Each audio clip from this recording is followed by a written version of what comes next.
Coba buka sama-sama saya di Yohanes pasal yang ke-18 ayat 18.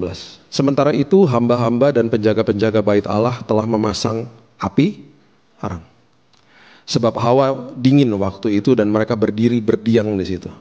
Juga Petrus berdiri berdiam bersama-sama dengan mereka. Berdiam itu artinya menghangatkan tubuh.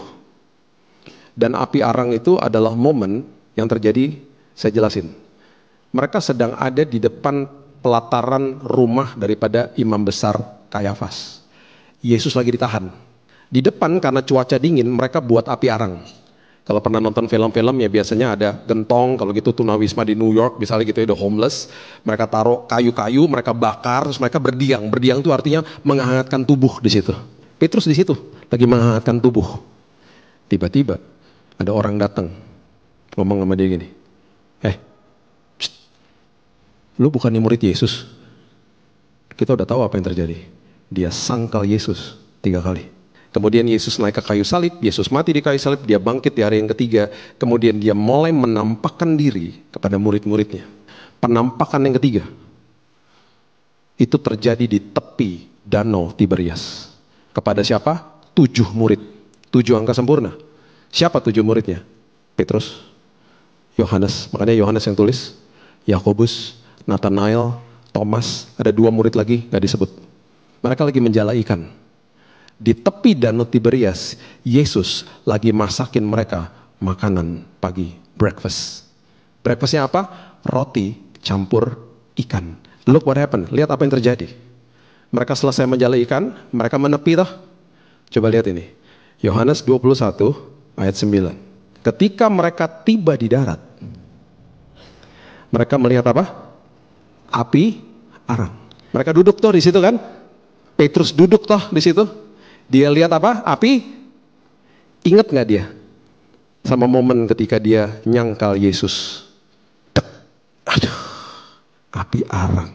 Kelanjutan dari kisah Yohanes 21 itu adalah pertama kali Yesus berdialog sama Petrus.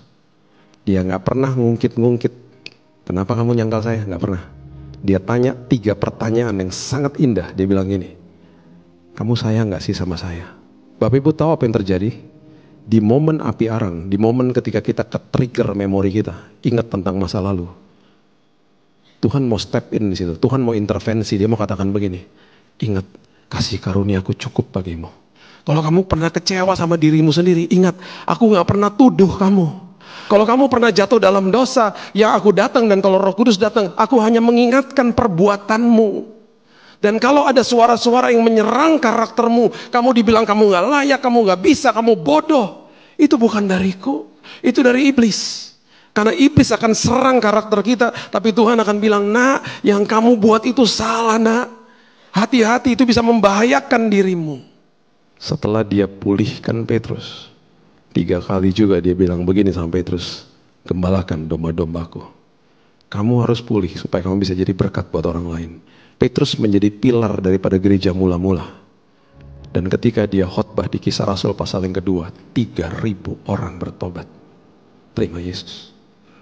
Dan bahkan di bukunya Petrus dia bilang begini, guys, listen to this, ingat ini Tuhan, anak teman-temanku, jangan sampai kamu kehilangan pegangan, jangan sampai kamu tersesat. Terus dia sambung dengan kalimat ini, bertumbuhlah dalam kasih karunia Tuhan dan pengenalan akan dia.